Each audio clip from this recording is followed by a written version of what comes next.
दोस्तों नमस्कार।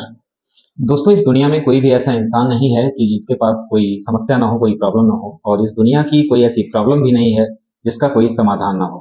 लेकिन लोग अपनी परेशानियों से निजात पाने के लिए जल्दबाजी में गलत फैसला कर लेते हैं और उनकी एक छोटी सी गलती की वजह से ना जाने कितने लोगों की जिंदगी बर्बाद हो जाती है।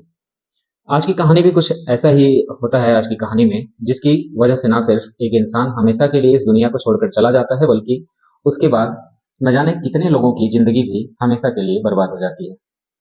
तो दोस्तों आज की जो कहानी है ये आपको हैरान कर देने वाली है। आज की जो सच्ची घटना मैं आपको सुनाने जा रहा हूँ, यह घटना है उत्तर प्रदेश की।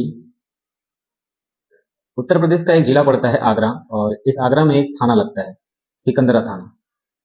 सिकंदरा थाने के अधीन एक गांव आता है पनवारी, और इस पनवारी गांव का रहने वाला होता है शिशुपाल, जिसकी उम्र लगभग 38 साल के आसपास होती है।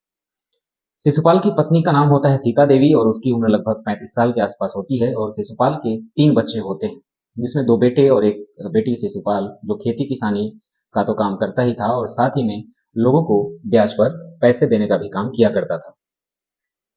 इस वजह से शिशुपाल अच्छा खासा पैसा भी कमाता था, लेकिन शिशुपाल के पास जब अच्छा खासा पैसा आने लगता है, वह कई गलत महिलाओं की संगत में भी पड़ जाता है, और लोगों को ब्याज पर पैसा देने का काम करते हुए उसकी कई लोगों से दुश्मनी भी हो जाती है।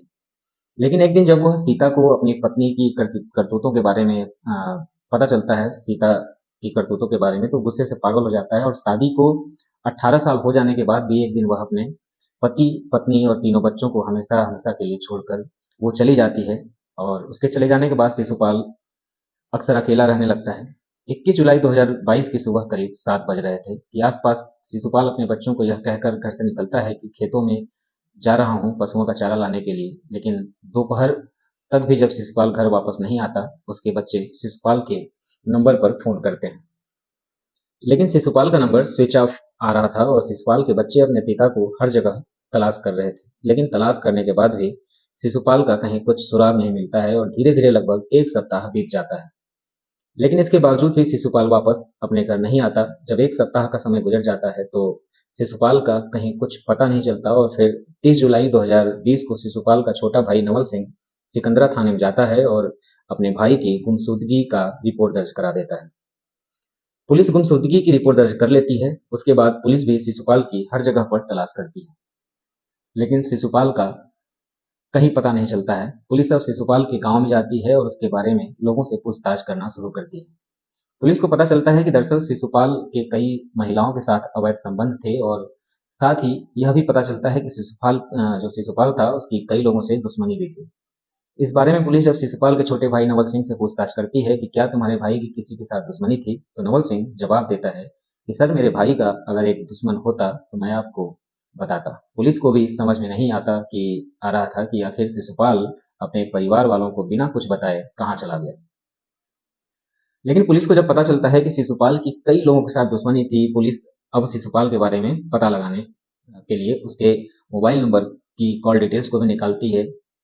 कॉल डिटेल्स को जब चेक करती है तो पता चलता है कि शिशुपाल जिस दिन यानी 21 जुलाई 2020 को अपने घर से निकला था, तकरीबन 10 बजे के आसपास एक नंबर पे आखिरी बार उसकी बात हुई थी। पुलिस जब उस नंबर की डिटेल्स को चेक करती है तो पता चलता है कि यह नंबर किसी सोहन सिंह के नाम पर रजिस्टर्ड है, और यह सोहन कोई और नहीं बल्कि शिशुपाल के गांव का ही रहने वाला बंदा था, जिसकी उम्र लगभग 35 साल के आसपास बताई गई। पुलिस को लगता है कि सोहन अब शिशुपाल के बारे में बता सकता है, और फिर 12 अगस्त 2020 को पुलिस अपनी टीम के साथ सोहन के घर पर जाती है और उसे अपनी कस्टडी में लेकर थाने में पहुंच जाती है। और फिर सोहन शिशुपाल के बारे में पूछताछ करती है सोहन से पुलिस, और उसने कहा कि साहब, उस दिन शिशुपाल से मेरी फोन पर बातचीत तो हुई थी, लेकिन यकीन मानिए मुझे नहीं पता कि शिशुपाल कहाँ गया। लेकिन पुलिस जब सोहन से तरह तरह के सवाल करती है तो सोहन पुलिस के सवालों का जवाब देता है, और पुलिस को कहीं ना कहीं सोहन के ऊपर शक होने लगा था। इसलिए पुलिस अब सोहन के साथ सख्ती से पेश आती है और शुरू करती है। पुलिस जैसे ही कड़ाई से पूछताछ करती है तो सोहन भी सच्चाई को कबूल कर लेता है, और सोहन पुलिस वालों से कहता है कि साहब, 21 जुलाई 2020 को ही शिशुपाल की हत्या कर दी गई थी। लेकिन सोहन जब इस हत्या की पूरी कहानी सुनाता है तो वाकई में इस घटना को सुनने के बाद किसी को भी अपने कानों पर यकीन नहीं होता। सोहन, जिसकी पत्नी का नाम है चंचल, जिसकी 32 साल के आसपास ही आसपास के सोहन के जैसे बच्चे थे और एक बेटा और एक बेटी, जो कि एक प्राइवेट कंपनी में नौकरी करता था, थोड़े बहुत पैसे कमाता था, लेकिन सोहन एक नंबर का शराबी होता जा रहा था। वो जितना पैसा कमाता सारा पैसा शराब में उड़ा देता था, और जिसकी वजह से सोहन की घर की माली हालत बहुत ही खराब हो जाती थी। इसलिए सोहन कई लोगों से कर्जा भी ले रहा था। सोहन कर्जा लेकर अपने घर का खर्च तो चलाता था, लेकिन लोगों का पैसा वापस नहीं कर पा रहा था। इसके चलते एक दिन सोहन शिशुपाल से कुछ पैसे कर्ज लेता है और उसके बाद शिशुपाल के घर की तरफ आना जाना भी छोड़ देता है और वादे के मुताबिक पैसा वापस नहीं करता है। एक दिन शिशुपाल सोहन से मुलाकात करने के लिए उसके घर चला जाता है और जाकर जब वो दरवाजा खटखटाता है तो उस वक्त सोहन अपने घर के अंदर ही था। लेकिन सोहन यह जानता था कि बाहर जो भी व्यक्ति आया है जरूर कर्जा ही मांगने के लिए आया होगा। इसलिए सोहन अपनी पत्नी चंचल से कहता है कि जाओ दरवाजा खोलो और कोई भी हो उससे बोल देना कि मेरे पति घर पर नहीं है। यह सुनकर चंचल को काफी बुरा लगता है और फिर वह दरवाजा खोलती है तो देखती है कि दरवाजे पर शिशुपाल खड़ा है। शिशुपाल कहता है कि तुम्हारा पति सोहन कहाँ है। दरअसल उसने मुझसे कुछ पैसे उधार लिए थे, लेकिन उसने अभी तक पैसे वापस नहीं दिए। लेकिन चंचल कहती है कि मेरे पति घर पर नहीं है, तुम किसी दूसरे दिन आ जाना। यह सुनकर शिशुपाल गुस्से में भड़क जाता है और सोहन की पत्नी चंचल को डांटते हुए कहता है कि उसे बोल देना मेरे पैसे वापस कर देगा, वरना उसके लिए अच्छा नहीं होगा। शिशुपाल जैसे ही धमकी देकर चला जाता है तो इसके बाद चंचल और सोहन अ, यानी दोनों पति पत्नी के बीच काफी झगड़ा होता है, काफी कहासुनी होती है और सोहन अपनी पत्नी चंचल की बुरी तरीके से पिटाई भी कर देता है और घर से बाहर भी निकाल देता है उसको। शाम के वक्त जब वह घर पे आता है तो नशे की हालत में आता है। इधर इसकी पत्नी चंचल को पिटाई की वजह से शरीर में काफी दर्द भी हो रहा था, लेकिन सोहन अपनी पत्नी से उसकी तबीयत के बारे में कुछ भी नहीं पूछता और नशे की हालत में ही गहरी नींद में सो जाता है। इधर चंचल को भी लगता है कि अब उसका गुजारा सोहन के साथ नहीं हो सकता, क्योंकि जितना भी वह पैसा कमाता है वह सारा पैसा शराब में उड़ा देता था। चंचल अपनी तमाम कोशिश करने लगती है, लेकिन सोहन शराब छोड़ने के लिए तैयार नहीं होता। वादे के मुताबिक 4 दिन के बाद शिशुपाल फिर से सोहन के घर आता है और उस दिन सोहन अपने घर पर नहीं था। चंचल जैसे ही दरवाजा खोलती है और शिशुपाल को अपने घर के अंदर बुलाती है। दरअसल चंचल को लगता है कि शिशुपाल के पास अच्छा खासा पैसा है, इसलिए चंचल शिशुपाल के सामने अपने शरीर की नुमाइश करने लगती है। शिशुपाल भी जब चंचल की खूबसूरती को देखता है तो शिशुपाल की भी नीयत खराब हो जाती है और फिर चंचल शिशुपाल से बातें करने लगती है। शिशुपाल को भी यह समझने में देर नहीं लगी कि चंचल क्या चाहती है और चंचल भी जानती थी कि शिशुपाल का कई महिलाओं के साथ में अवैध संबंध है। और जैसे ही दोनों के बीच में बातचीत होना शुरू होता है, उसके बाद शिशुपाल अक्सर सोहन के घर आना जाना शुरू कर देता है। एक दिन फिर से शिशुपाल जब सोहन के घर जाता है तो चंचल उसे अपने घर के अंदर ही नहीं बुलाती, बल्कि उस दिन इन दोनों के बीच में अवैध संबंध भी बन जाते हैं और चंचल को शिशुपाल के साथ अवैध संबंध बनाने में ज्यादा आनंद आता है। इसलिए उसके बाद चंचल शिशुपाल की दीवानी हो जाती है और अक्सर जब उसका पति और बच्चे घर पे नहीं होते थे, घर से बाहर चले जाते थे, तो वह शिशुपाल को फोन करके अपने घर पे बुला लेती थी। यह सिलसिला दोनों के बीच पिछले कई महीनों से चल रहा था, लेकिन इस बात की जानकारी सोहन को नहीं थी।